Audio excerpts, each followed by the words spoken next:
This video is a response to the allegations made by my ex regarding a relationship I ended and left over 8 months ago. If you're unaware of the situation, I suggest you go look it up and come back to this video in your own time. On March 6th, I received a bill for a phone that I had gotten my ex for her birthday in 2016. It was a phone that she wanted and one I was happy to get for her. Unfortunately, we were unable to pay for it long term and it was shut off quite some time ago. The bill I received was for over £700, and since it was in my name, it was technically my debt. I decided that after paying that bill, it was time to have closure and stop paying my ex's bills. When I left the relationship, I covered her rent for a few months, her utilities for longer, and her internet up until 2 weeks ago. Since I've moved on from the relationship, it felt like the right time to be done taking care of someone I was no longer with and barely had any contact with. My ex didn't want that same closure. When I informed her that I was going to pay the phone bill but stop paying for her internet, she threatened me, as did her current boyfriend. This wasn't the first time she tried to blackmail me, but this is the last. I decided that I was willing to deal with whatever she tried to do to me because I wanted to be done with her holding things over my head. I didn't know what she had specifically, but I knew she had recorded arguments we had. That's what led to this point, and her taking to Twitter with her recordings along with her narrative. To those of you who have seen the clips and heard what I said, I'm truly sorry. The words I used were vile and indefensible. I won't make any excuses for what I said. I said those things in the heat of arguments in a toxic and emotionally abusive relationship.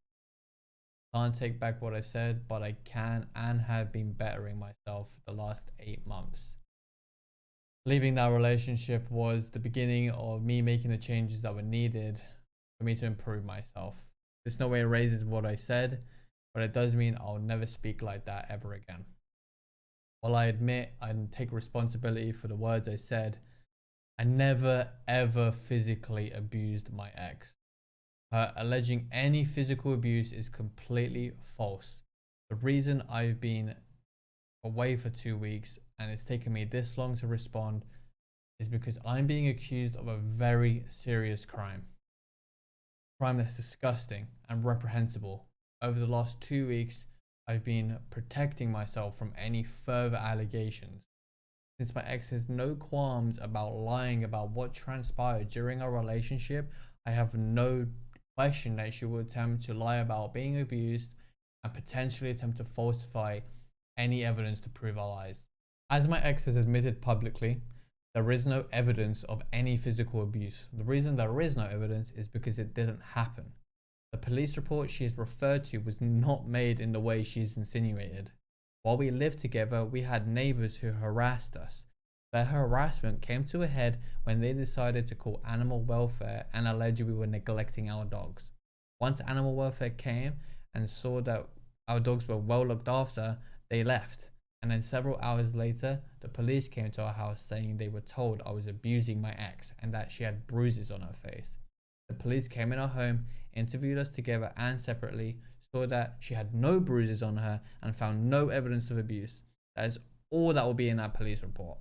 Although she has now claimed to have contacted the police after receiving a defamation pre-action protocol letter from my solicitor, I have not been contacted by the police regarding anything. It takes up to 28 days to get information from the police on what data they hold on me. I'm still waiting to receive that for any litigation moving forward. To give you all more context, we were together for less than 6 years, but we knew each other for around 7 years. From October 2012 until August 2014, I lived in London while my ex lived in Newcastle. We had a long distance relationship and only saw each other every few months. In 2014, I moved to Newcastle and lived with my ex and her family in her mother's home. I continued to live with her family until June 2016 when we moved into our own place. I ended our relationship at the beginning of July 2018 when my ex admitted to having feelings for another person and moved out in August. During our whole relationship, my ex was never isolated. It would be impossible to have isolated her while she was in her family home, let alone when we were in different cities. My ex went to uni and attempted to hold down jobs for that entire time, with my support as well as her family's. Her decision to leave uni and quit her jobs were hers and hers alone. Once we lived on our own, my ex continued to try and work and go to uni.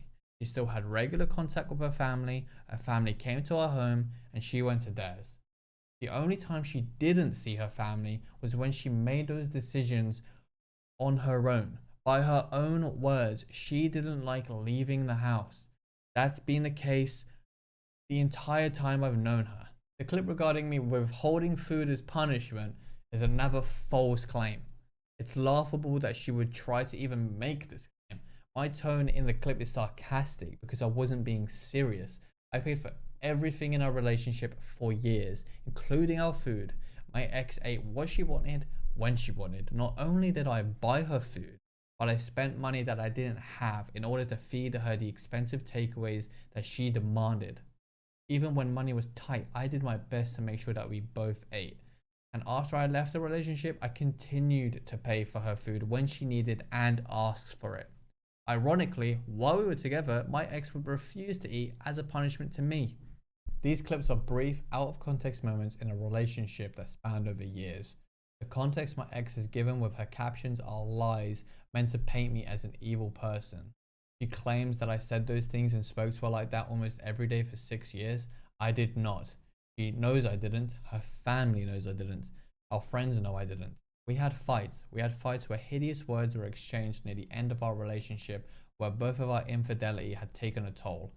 I did not record my ex without her knowledge during our relationship in order to be able to show you all a truer, fuller picture of what happened between us, but I've shown her own words throughout this video to give you all the missing context. Beyond apologizing for my own words, I want to apologize for this entire situation. I'm sorry to FlyQuest. I resigned quickly to avoid any negativity that this could cause their organization, but for this to happen to an org and people that helped me achieve a dream of being signed was devastating. To all of you watching, I'm sorry. I'm sorry if this has hurt you. I'm sorry if I've disappointed you. I'm sorry if I've caused you any upset. I try my best to bring relief and happiness to those on a daily basis. I'm truly sorry. Having my private life thrown into the public has been difficult, but having my words and my life twisted into a dramatized narrative has been brutal. The reason I didn't make a statement immediately and jump on Twitter to start defending myself was because this isn't a social media war. This is criminal. My ex decided that because I was no longer going to pay her bills, that she would try to make sure that I could no longer pay my own. She didn't go to the police because there's nothing for her to take to the police. So she went to Twitter to try and convict me in a court of public opinion.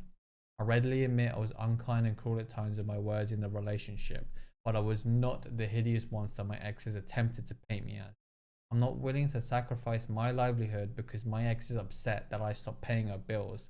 I've worked too hard to get to where I am just to let it be ripped away with lies and deceit. I immediately contacted my solicitor when this began to have these false claims removed and retracted. But my ex decided she's done enough damage and could try to hide from the consequences of her illegal and malicious actions by deleting her defamatory tweets and saying nothing. I will continue to pursue legal action until my name is cleared because my brand is built on my name. I'll end this by saying thank you to everybody who's kept an open mind through this whole situation. It's allowed me to realize who I want to surround myself with moving forward. For my friends, you know who you are. Thank you for everything. And finally, I couldn't have gotten through this without the love and support of my girlfriend. I love you. Thank you for showing me what a happy, healthy, and supportive relationship is. I'll be back to streaming regularly soon. I'm ready to move on.